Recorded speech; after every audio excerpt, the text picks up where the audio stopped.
지지율 얘기 좀 해보겠습니다. 일단 여기서는 개혁신당은 좀 빠졌는데 오늘 나온 정당 지지율 양당 격차가 16주 만에 오차 범위 내로 좁혀졌다는 결과가 나왔습니다. 민주당이 42.2%, 국민의힘이 40.8%. 1.4%포인트 격차이고요. 사실 뭐 다른 조사를 보면은 뭐 어떤 데는 약간 더 국민의힘이 더 나왔다는 조사까지가 있는데 일단 이번 조사의 경우는 지난 9일과 10일 사이 전국 18세 이상 유권자 1,006명을 대상으로 ARS 방식으로 조사가 됐고요. 중앙선거여론조사심의위원회 홈페이지에 자세한 내용 나와 있고 리얼미터가 에너지경제신문 의뢰로 한 조사입니다. 자, 일단 이 결과에 대해서 두 분의 말씀을 듣고 싶습니다. 네. 그러니까 이제 민주당이 조금 축포를 너무 일찍 터뜨렸다라고 생각을 해요. 축포를 일찍 터뜨렸다. 그러니까 지금 이제 이 계엄이라는 것이 일어나고 나서 저도 당연히 이 계엄으로 인한 탄핵은 굉장히 필요한 상황이고 그 당시에 이제 영장 이야기 나오기 전에 긴급 체포에 대한 이야기도 잠깐 나왔잖아요. 저는 대통령의 긴급 체포까지 필요하다 이런 식으로 의견을 밝혔던 사람인데 그것과는 반대로 그 당시에 이제 포교령을 보시면 아시겠지만 이번 계엄이 진짜 헌정 질서 자체를 파괴하는 계엄이었어요. 성공했더라면. 그러니까 이거에 대해서 제대로 어떤 민주주의에 대한 의식을 가지고 있는 국민이라면 반대를 하는 것이 굉장히 너무나 당연한 일인 거죠. 그런데 이후에 이제 어느 정도 탄핵도 인용이 되고 이 사람의 이제 직무도 이제 대통령의 직무도 정지가 되고 어느 정도 이제 이것이 수습 국면으로 들어가는 와중에도 민주당이 너무 강하게 드라이브를 잡고 거니까 이것이 윤석열 대통령 vs 국민이었던 판이 윤석열 대통령 vs 이재명으로 판이 바뀌어버린 거예요.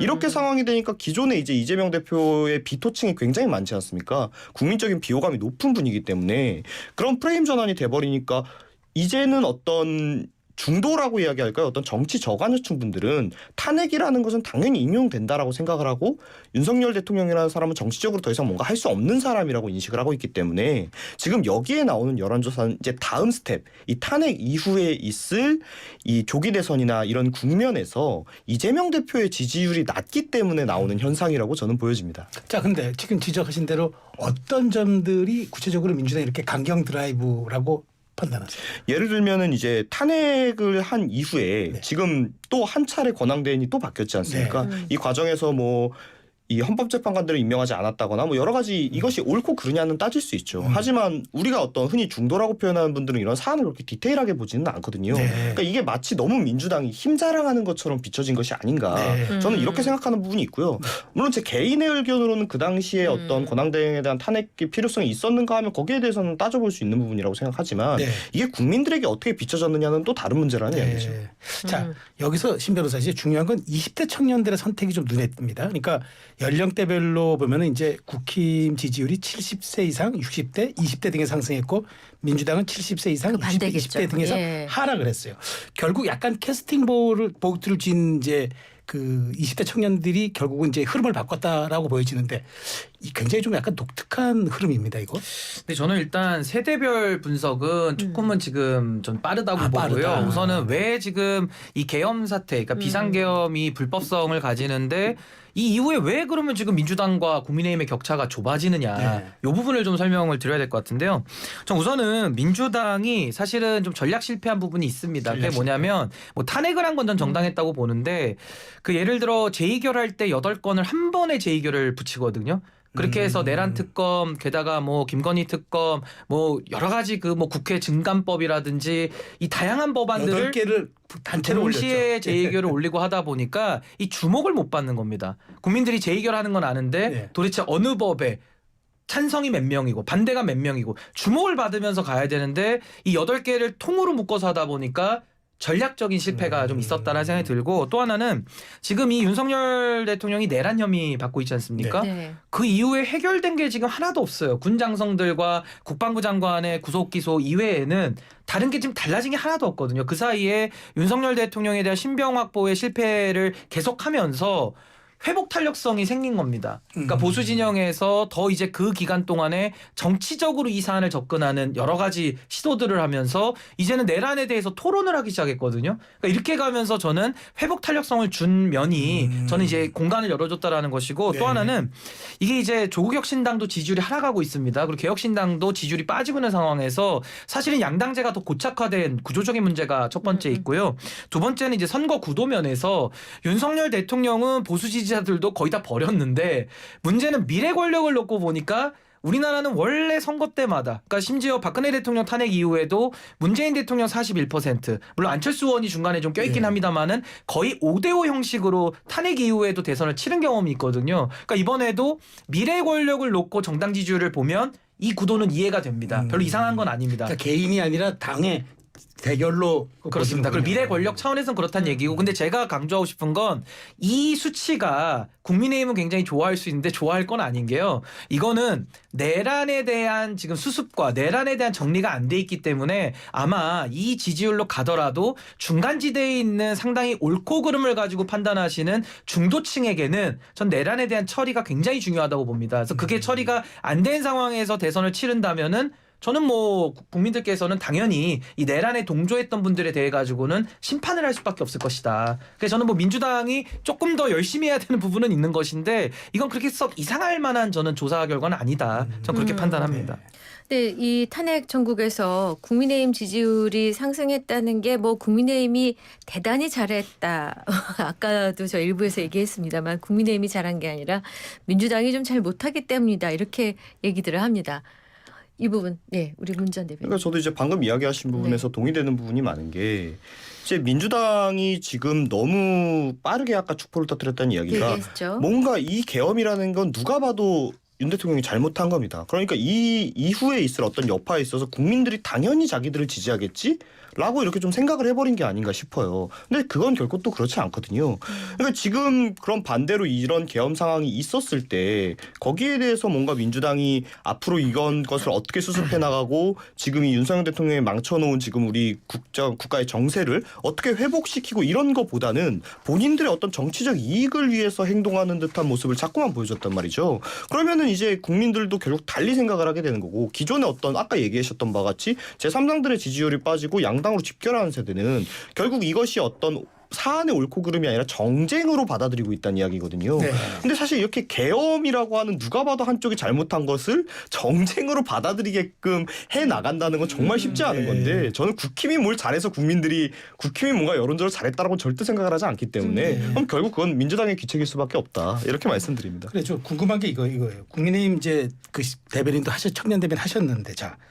국민의힘 내부에서 이런 당 지지율 상승세에 약간 고무된 듯한 약간 모습이 있어요. 그러니까 물론 이제 우리가 잘해서 하는 건 아니라고 표정 관리는 합니다만은 그런데 이제 이런 걸 보면은 얼마 전에 이제 김민전 의원 같은 분이 백골단 청년 그 자경단을 가지고 이제 국회에서 기자회견까지 주선합니다. 그러다 보니까 이분들이 여기에 착시 현상이 생겨서 중도 확장에 대해서 포기한 것 아니냐 이런 좀 비판 어린 시선이 있습니다. 그러니까 아무래도 이제 국민의힘은 중도로의 이제 확장은 이제 포기한 정당으로 인식이 되고 있죠. 제가 아까 내란을 정리하지 않았다라고 표현한 그랬죠. 이유가 네. 국민의힘이 그 계엄이라는 대통령의 비상 대권에 대해 가지고 위헌 위법이라 그래 가지고 한동훈 대표가 그때 당시에 계엄 해제하러 들어가고 그랬었거든요. 네. 그러고 나서 계엄에 대해 가지고 대통령이 잘못했다라고 하는데 또 대통령 탄핵은 반대합니다. 네. 그 대통령에 대한 내란 특검 또 반대합니다. 네. 그러니까 스탠스가 내란을 수습하고 정리를 못 하고 있는 거예요. 그래서 입장이 불분명하고 필요에 따라서 본인들의 유불리에 따른 지금 주장만 하고 있기 때문에 국민들이 보시기에는 내란의 동조 세력 아니냐 이렇게까지도 지금 인식이 되고 있거든요. 네. 그렇기 때문에 제가 볼 때는 국민의힘이 이 내란에 대해서 위헌이냐 불법이냐 그럼 위헌이고 불법이면 대통령에 대해서 책임을 어떻게 물을 것이냐. 그러면 정치적으로 어떻게 헌법재판소에서 묻고 어떻게 형사법정에서 책임을 물을 것이냐. 이게 완성이 돼야 그 다음에 국민의힘이 이 지지율을 그대로 미래 권력으로 흡수할 수가 있는 건데 네. 지금 국민의힘은 그 선결 문제를 해결을 안 했어요. 그걸 앞으로도 전 못한다고 봅니다. 그런 상황에서는 이런 지지율만 가지고는 저는 뭐 크게 국민의힘이 뭐 어떠한 그 유의미한 저는 그런 결과물을 만들기는 매우 어렵지 않을까라는 생각이 듭니다. 네. 네. 지금 국내 정치를 얘기하고 있는데 다른 국제 정치로 넘어갈 판이거든요. 현재 더 하실 말씀. 난 이거 근데 꼭 이제 뭐 해야겠다. 방금 전에 좀 이야기를 하자면 네. 이제 저도 이제 국힘 대변인 네, 네. 했던 경우가 있고 그래서 국힘 내부에 대해서 어느 정도 알고 있는데 이야기하신 바와 같이 국힘은 꾸준히 이제 총선에서 패배를 했지 않습니까? 네. 그러니까 지금 어떤 국힘의 원내를 구성하고 있고 당내 주도권을 가지고 계신 분들은 흔히 얘기하는 지역적으로 이 국민의힘의 어떤 코어 지지층, 이제 흔히 얘기하는 좀 극단적인 지지층들이 거의 꽉 쥐고 있는 상황이거든요. 그러니까 실제로 그분들의 머릿속까지는 제가 모르겠지만 지금 어떤 국힘 내부에서는 아예 대통령 선거나 이런 거에 대해서는 포기를 해버리고 그냥 본인들 다음에 지금 강렬 지지층들에게 잘 보여서 그 다음에 한 번 더 편하게 어떻게 자기 자리를 지킬까 이렇게만 생각하는 게 아닌가 이런 의심이 들지 않을 수가 없어요. 그러니까 네. 지금 민주당이 조금 잘못하고 있다고 자기들 지지율 오른다는 게 대선을 생각하면 결국 좋은 게 아니거든요. 네. 근데 왜 웃느냐? 자기들 이 포지션만 잘 지키면 우리 지역구에서는 나 될 수 있는 거 아니야? 이렇게들 지금 생각이 들기 때문에 미소가 나오는 겁니다. 그러니까 이런 부분에 대해서는 국민의힘이 정말 잘못 생각하고 있다는 걸 이야기 드립니다. 알겠습니다. 자, 이제 국제 정치로 가보겠습니다. 미국 트럼프 당선인이 파나마 운하나 그린란드를 차지하기 위해 무력 사용도 배제하지 않겠다 이렇게 했어요. 이 영토 야역 배경에는 중국과 러시아와의 북극 패권 경쟁이 자리 잡고 있다고 합니다. 이 그린란드는 덴마크 영토의 98%에 해당한다죠. 이 남의 땅인데 우리 안보를 위해 필요한 내놔라. 이게 말이 되나 했는데 그린란드 주민들이나 덴마크 반응을 보면은 이도 말이 될 것도 같다고요.